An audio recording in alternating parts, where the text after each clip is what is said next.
pelanggaran pidana, ada beberapa pasal seperti kita lihat itu persekusi ya. Kalau saya bilang itu persekusi, dan persekusi itu tidak dibenarkan di aturan hukum ya, didatangi bersama-sama, lalu diajak ribut ya, lalu dihina-hina, dikata-katain, lalu dia mau masuk mobil saja dihalang-halangi ya, mau pergi aja dari parkiran juga, artinya dibuat situasi yang sangat mencekam ya, sangat mencekam, sehingga peristiwa tersebut dilaporkan secara resmi oleh Dr. Samira ya, seperti yang tadi saya sampaikan pada tanggal 18 Januari 2025 ya, di mana korban menerangkan bahwa pada tanggal 17 Januari 2025 sekitar jam 21 waktu Indonesia bagian Barat atau WIB jam 9 malam ya, saat korban sedang berada di rumah makan di daerah Jakarta Timur, tiba-tiba korban didatangi oleh para terlapor. Artinya ini orangnya lebih dari satu ya, secara gerombolan lebih dari satu, lalu memaki-maki korban, menghalangi korban ya untuk masuk ke dalam mobil. Artinya jelas ya, saya juga kebetulan melihat pagi harinya, lalu saya juga berkomunikasi dengan pasangan daripada adoptif yang kebetulan memang beliau adalah senior saya, seorang pengacara, dan beliau juga kawan baik saya semenjak 2003. Jadi pasangan adoptif ini memang sama saya kenal sejak 2003 ya. Di situ dia sampaikan ya, mbakmu mengalami seperti itu Nan, kebetulan abang tidak ada di Jakarta. Jadi pada saat malam itu terjadi jam 9, pasangannya adoptif ini sedang tidak di Jakarta. Saya bilang ya mas, ya saya melihatnya sih ini sesuatu yang tidak benar. Artinya sudah tergambar dengan nyata bahwa ada terjadi peristiwa hukum, pelanggaran hukum di sini. Dan saya buat saya melihat itu nggak masuk akal gitu loh. Seorang adoptif perempuan didatangi rame-rame, segerombolan orang, lebih dari 2-3 orang. Maksudnya apa? Belum yang menghina-hina, ngenyek-ngenyek. Mereka nih merasa apa sih? Gitu loh. Merasa banyak duit? Atau merasa punya backing di Mabes Polri, bintang 2? Apa gitu loh? Kok kelakuannya sampai kayak begitu sama orang? Hah? Belum lagi ya, suaminya si terlapor, saya lihat ini kan dia laki-laki loh. Ngapain mau begitu sama dokter? Ini yang terlihat saja loh ya, terlihat saja. Saya tidak ada di TKP, tapi saya melihat dari pemberitaan itu kayak begini. Apa mentang-mentang rasa banyak duit, mentang-mentang rasa punya backing di Mabes Polri bintang 2, sehingga dia bisa seenaknya melakukan orang seperti itu. Ya, dokter sebelum berangkat kemarin, Mas, saya minta tolong sama mas, tolong kawal, tolong monitoring perkara saya yang saya laporkan sejak Januari 2025 sampai saat ini. Mereka juga belum dijadikan tersangka. Maka saya langsung atas dasar amanah tersebut, saya berkomunikasi ya dengan pihak penyidik Direktorat Kriminal Umum Polda Metro Jaya yang menangani laporannya adoptif. Saya sampaikan, komandan izin, saya bilang, ada kendala apa ya? Ini kasusnya sudah terpampang nyata loh, sudah viral. Kok biasanya nih kasus-kasus yang viral hitungannya hari kok. Ya, hitungannya hari. Langsung ditangkap, dicomot, orangnya minta maaf atau orangnya langsung dimasukin sel. Ini ada apa, komandan? Saya bilang. Tidak mas, ini kan kita periksa dulu ya, pelapor, saksi pelapor, lalu kita upayakan panggil terlapor. Karena ini terlapor ini beberapa orang. Saya bilang, intinya kami yakin lah, saya percaya ya bahwa pihak Direktorat Kriminal Umum Polda Metro Jaya tidak bisa diintervensi, walaupun oleh backing-backingnya yang jenderal-jenderal katanya ya. kami duga ini kasusnya jalan. Saya menyatakan kasus viral yang sudah bisa dikonsumsi oleh publik, yang dimana nyata-nyata terlihat tuh ada persekusi, ada kekerasan, ada hinaan. Kenapa lama sekali?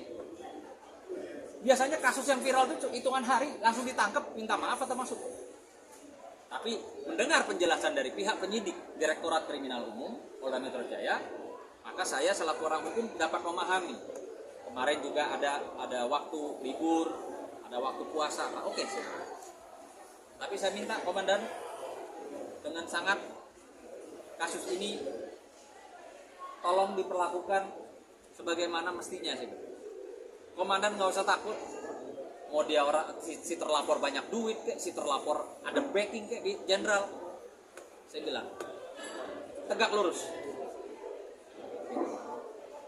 Jadi saya benar-benar memonitoring karena ada permintaan dari suaminya pelapor dan ada permintaan dari pelapor. Gitu. Bang, katanya abang memiliki saksi kunci korban dari yang mengetahui di lokasi. Betul? Gimana? Saksi kunci korban di lokasi. Saya rasa nggak perlu ada saksi kunci kok. Mata masyarakat Indonesia udah ngelihat semua, kan itu live. Kalau saya nggak salah, nggak hilaf saya, itu live disaksikan oleh banyak orang. Entah pihak sana terlapor juga live, pihak pelapor juga live. Artinya harusnya kasus-kasus gini ya seperti biasanya kalau udah viral cepet gitu loh ditangkap. Nah, ini kan lucu. Dia sebagai terlapor atau gerombolan itu sebagai terlapor, ya, kok masih apa ya istilahnya, masih terutama itu tuh apa? Kalau orang bilang itu apa? Babunya ya, kok masih cuap-cuap, masih menghina orang. Emang dia siapa gitu loh? Hah?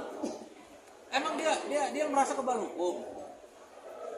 Udah salah, udah dilaporin orang, udah jelas-jelas, ya pelanggaran pidananya kita sama-sama orang hukum tahu lah.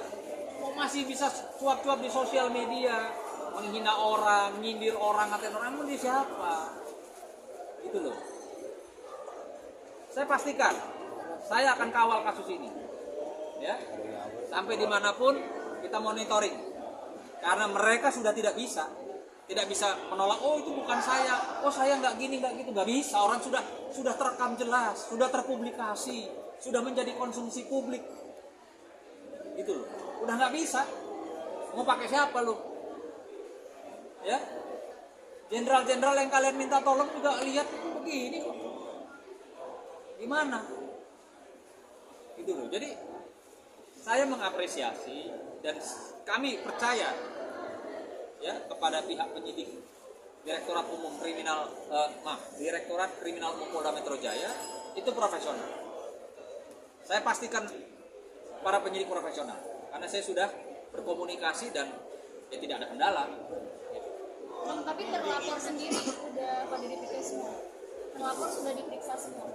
Mungkin yang bisa jawab itu pihak humas dari Polda Metro Jaya ya. Apakah dari laporan Dr. Samira atau dokter ini sudah sejauh mana para terlapornya sudah diperiksa atau tidak? Ya? Yang diinginkan keadilan dong. Jangan karena merasa mereka punya duit, punya backing ini itu, terus kok bisa enak-enakan aja gitu loh, mempersekusi orang seperti itu. Saya katakan bukan mendahului ya, tapi saya katakan apa yang kami lihat secara hukum jelas pelanggaran.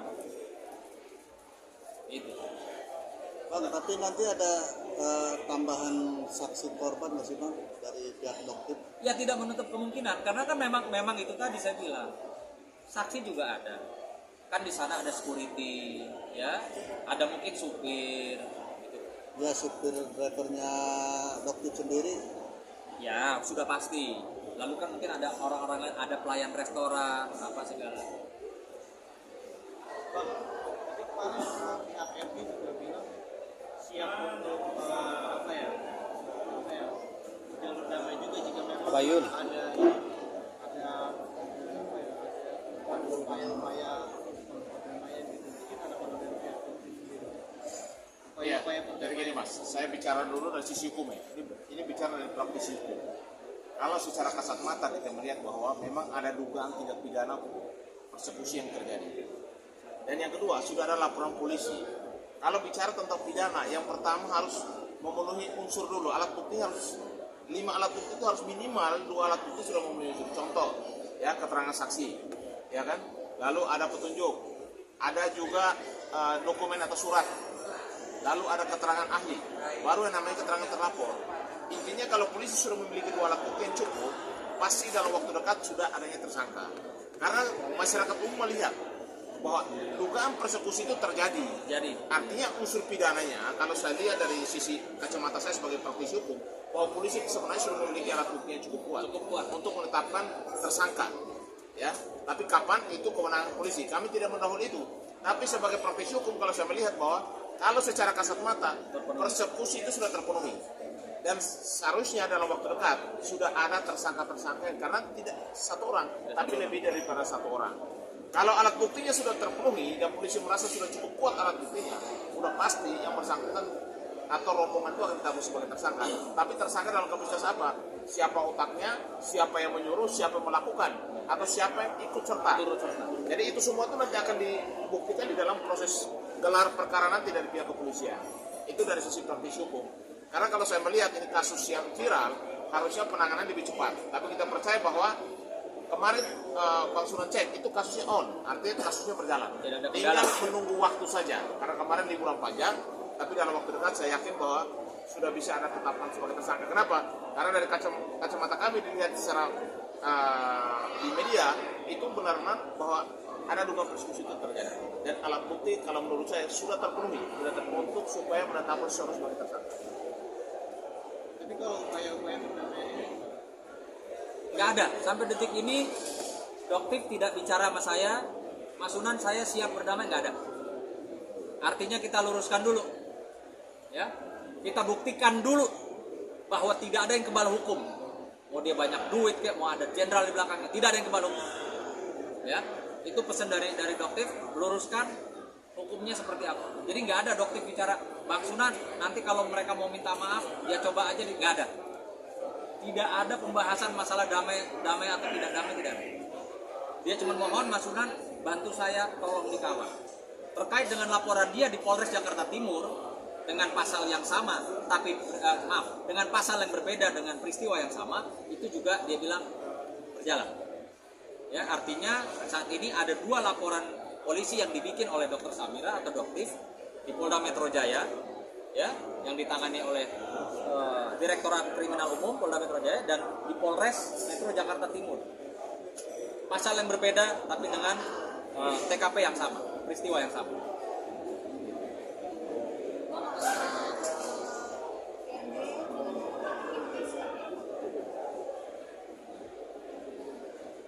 Saya masih menunggu dari kuasa hukum, ya, kuasa hukum RG untuk bisa membuktikan bahwa klien saya Dr. Oki pernah ada putusan hukum sebagai sindikat pemerasan yang dikaitkan dengan tersangka Nikita Mirzani. Karena dia di setiap kesempatan press conference dia selalu menyampaikan bahwa klien kami harus jadi tersangka, bahwa klien kami adalah seorang sindikat. Buktikan, ya, kalau pengacara ngomong itu harus bisa membuktikan.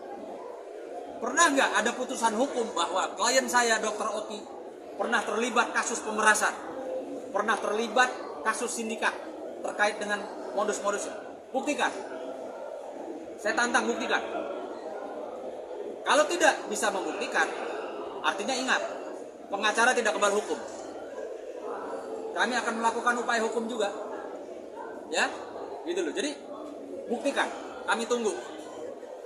Silahkan ambil bukti, baik itu putusan pengadilan, baik itu pemberitaan, ataupun perdamaian apapun itu yang terkait dengan klien kami Dr. Oki pernah melakukan pemerasan atau yang dia selalu bicarakan diduga sebagai sindikat. Bang, yang terbaru nih Bang, saya ngeliat akun medsosnya SS Bang, Sela Sokia tadi dia bilang Dokter Rocky harus bertanggung jawab nih, dia menjebak NM sampai dalam penjara. Gimana tuh bang? Baru banget bang. Ya, lagi-lagi saya bilang nggak usah ikut campur di urusan orang. Fokus saja sama laporannya dokter, ya. Toh juga sudah ada pengacara kan, itu loh. Apa perlu saya ngomong sama pengacaranya? Tolong Pak pengacara kasih tahu tuh kliennya. Nggak usah banyak ngomong, nggak usah ikut campur dengan urusan orang. Fokus saja dengan laporan doktif di Jakarta Timur, di Polres Jakarta Timur maupun laporan doktif di Polda Metro Jaya. Nggak usah ikut campur ngomong dokter Oki beginilah, harus bertanggung jawab kasus di kita Mirza ini. Nanti kalau ini kita lakukan upaya hukum juga loh. Ya, kan sampai sejauh ini kan belum kami lakukan upaya hukum. Tapi jangan dianggap kita ini diam, kita bisa di ini terus gitu loh ya, di pojok-pojokan terus. Dokter Oki orang baik. Saya katakan orang baik. Dari awal saya sudah bilang, Dokter Oki tidak suka ribut, tidak suka bermusuhan. Dan itu dibuktikan. Dengan saya kemarin mensomasi ya, seorang pengusaha skincare yang mengklaim dirinya mau diperas oleh Nikita Mirzani 15 miliar, saya sudah somasi resmi.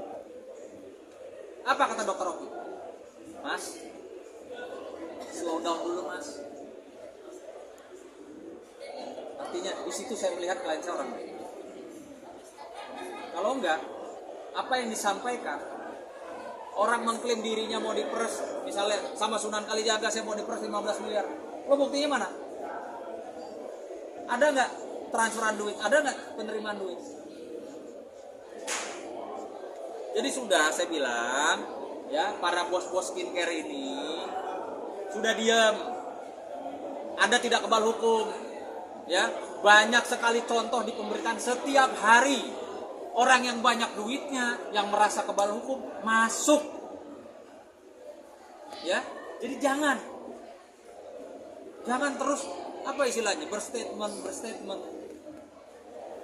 Fokus saja sama kasus yang dilaporkan. Kan udah ada pengacara. Ngapain lagi sih gitu?